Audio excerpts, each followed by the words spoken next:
आप गुजरात से हो, बराबर? हाँ। और वहाँ पे सावित्रीबाई फुले का प्रचार हुआ है। गुजरात में आप रहते हो और सबसे ज्यादा कहा जाता है कि गुजरात में ये रूढ़ी परंपरा बहुत ज्यादा होती है। क्या आप देखते हो सब चीजें? जी सर, अभी भी है। महाराष्ट्र में जगह जगह बौद्ध विहार दिख जाएंगे, क्या गुजरात में ऐसी चीज है?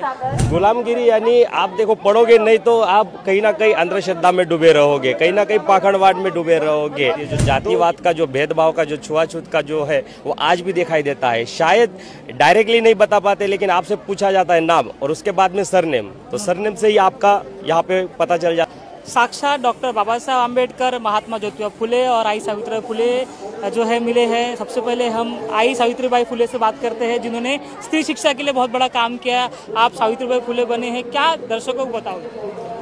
मैं जय भीम। मैं सावित्रीबाई ज्योतिराव फुले।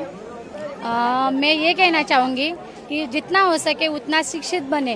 खुद के मतलब जैसे सावित्रीबाई ने हमें जो शिक्षा का मार्ग दिखाया है, तो उसके ऊपर हमें लेडीज़ों को जो मतलब जैसे कि हम पहले के जो रूढ़ी थी, जैसे पढ़ना लिखना पाप माना जाता था, जो हमें सावित्रीबाई फुले ने जो रास्ता दिखाया है, तो हमें उस रास्ते पे चलना है। आप गुजरात से हो, बराबर? हाँ। और वहाँ पे सावित्रीबाई फुले का प्रचार हुआ है? इतना ज्यादा नहीं है। इतना ज्यादा नहीं। क्या आपको लगता है कि हर महिला ने सावित्रीबाई फुले को पढ़ना चाहिए? यस, पढ़ना चाहिए। आपने पढ़ा? हाँ, मैंने पढ़ा। मतलब क्या परिवर्तन हुआ आपके पढ़ने के बाद? परिवर्तन बताओ जो आपको समझ में आता है। अभी तो मैंने मतलब पढ़ना स्टार्ट किया है, पूरा तो नहीं पढ़ा है, पर जितना पढ़ पा रही हूँ उतना मैं अभी यहाँ पे इस जगह पे उन्हीं के जो पढ़ा है मैंने, तो इसीलिए मैं यहाँ पे खड़ी हूँ आज। महात्मा ज्योतिबा फुले भी बने हैं। सर, क्या बताओगे? महात्मा ज्योतिबा फुले आप बने हो, सत्यशोधक समाज की स्थापना आपने की, क्या बताता सत्यशोधक समाज? जी सर, सभी साथियों को सबसे पहले जय भीम, नमो बुद्धाय। ज्योतिबा फुले ने बहुत सारे काम किए। सत्यशोधक समाज की आपने बात की है, तो उनका ये समाज स्थापन करने का पीछे का उद्देश्य था कि समाज में जो उस समय के जातिवाद था, जो छुआछूत था, सबको समता, बंधुता और एक जगह पे भाईचारे से रहने के लिए, और ये जो पाखंडवाद था उस टाइम पे, उससे लड़ने के लिए, वो सब खत्म करने के लिए उन्होंने उसकी स्थापना की थी। गुलामगिरी ज्योतिबा फुले ने लिखी, क्या बताया ज्योतिबा फुले ने गुलामगिरी में? गुलामगिरी मतलब क्या होता है? जी, गुलामगिरी यानी आप देखो, पढ़ोगे नहीं तो आप कहीं ना कहीं अंधश्रद्धा में डूबे रहोगे, कहीं ना कहीं पाखंडवाद में डूबे रहोगे। तो यही चीज है कि आप गुलामगिरी को पढ़ोगे तो जो आपके काल्पनिक देवताओं है, जो भी काल्पनिक चीजें आपको बताई गई है मनुवादियों द्वारा, जो भी आपको आपके मन में गढ़ा गया है, वो आपके मन से धीरे धीरे हटता है और आप एक जो ये अविद्या है उससे दूर होते हो, और आप जो नैतिकता का मार्ग है, जो सच्चाई है, उसे आप परे होते हो। गुजरात में आप रहते हो और सबसे ज्यादा कहा जाता है कि गुजरात में ये रूढ़ी परंपरा बहुत ज्यादा होती है। क्या आप देखते हो सब चीजें? जी सर, अभी भी है। ऐसा नहीं है कि आज इतने साल गुजर गए हैं तो सब कुछ खत्म हो गया है। हाँ, कुछ बदलाव आया है, लेकिन अभी भी जो मेट्रो, अब सिटी छोड़ देते हैं तो सिटी के बाहर जैसे गांव वाला इलाका है, तो उसमें आज भी वो चीज़ दिखाई देती है। जो जातिवाद का, जो भेदभाव का, जो छुआछूत का जो है, वो आज भी दिखाई देता है। शायद डायरेक्टली नहीं बता पाते, लेकिन आपसे पूछा जाता है नाम और उसके बाद में सरनेम, तो सरनेम से ही आपका यहाँ पे पता चल जाता है कि आप कौन सी कैटेगरी से हो, आप कौन सी जाति से हो। तो आपको डायरेक्ट नहीं पूछा जाएगा, लेकिन इनडायरेक्टली पूछने का मतलब वही रहता है कि आप किस जाति से हो। तो ये जाति का कहीं ना कहीं आज भी है कुछ जगहों पे। गुजरात में जिस तरह से मैंने पहले भी सवाल किया कि क्या सावित्रीबाई फुले या फिर महात्मा ज्योतिबा फुले वहाँ तक पहुँच पाए हैं? अभी नहीं सर, इतना चाहिए था उतना परिवर्तन नहीं हो पाया है।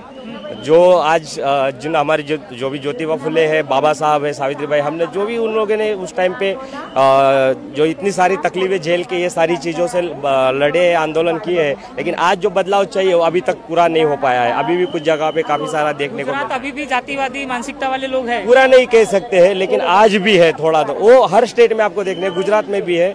जैसे मैंने कहा आपको पहले कि सिटी एरिया में छोड़ दो तो वहाँ पे आपको कोई नहीं पूछेगा, लेकिन गाँव इलाकों में आपको आज भी वो चीज़ देखने को मिलती है। भेदभाव है वहाँ पे, इस तरह का भेदभाव आपको आज भी दिखाई देगा सर, डायरेक्ट इनडायरेक्टली दिखाई देगा सर। जैसे मतलब मैं बोला, आपको नाम से पूछा जाएगा, फिर आपको जाति से आपको आपका सरनेम पूछा जाएगा। अभी 4 दिन पहले की घटना है कि कोई दलित महिला गरबा खेलने गई थी, उसे निकाल दिया गया था। जी जी, तो गुजरात की घटना है। जी जी, गुजरात की पादरा की घटना है। यहाँ पे ये सीन हुआ था, ये जाति के कारण ही। वहीं पे मैं आपको बोला है कि पादरा जो रूरल एरिया है, मतलब गाँव एरिया है, तो वहाँ पे वो घटना घटी थी।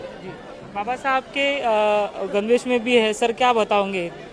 आप बाबा साहब के गणवेश में हो, क्या बाबा साहब के विचार देश ने एक्सेप्ट किया है पूरा?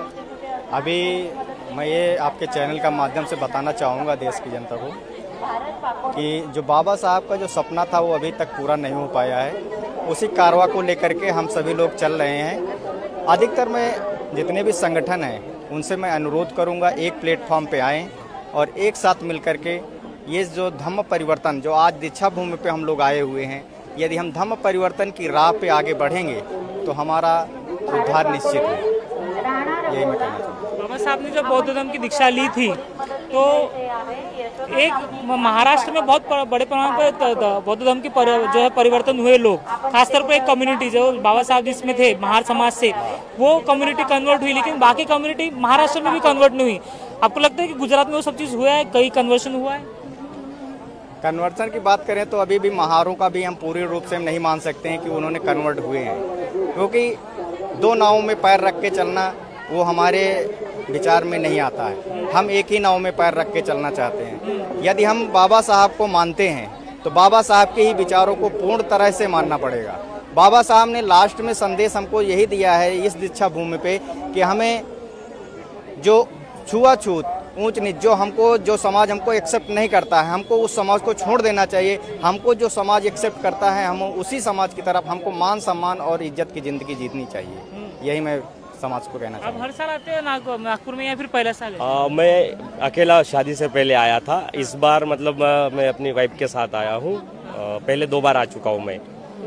काफी टाइम हो गया। आप पहले भी बाबा साहब के विचार से प्रेरित थे या फिर अभी प्रेरित हुए, अभी पढ़ना चालू किया? नहीं, मैं बाबा साहब के विचारों से पहले से ही प्रेरित हूँ। हम गांव में रहते हैं तो ये सब जैसे जयंती वगैरह निकालना, मिरवणूक और जितना हो सकता है धम्म प्रचारक का कार्यक्रम करते ही है। जैसे कुछ प्रोग्राम्स होते हैं गाँव के इलाकों में वो करते ही है।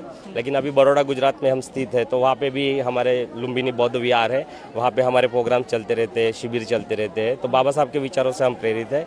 और ज्योतिबा और सावित्रीबाई जब अभी फुले मूवी आई उसके बाद से हम लोग ये थोड़ा सा कपड़ा वाला पहराव वाला महाराष्ट्र में जगह जगह बौद्ध विहार दिख जाएंगे, क्या गुजरात में ऐसी चीज है? हाँ जी है, गुजरात में भी है बौद्ध विहार।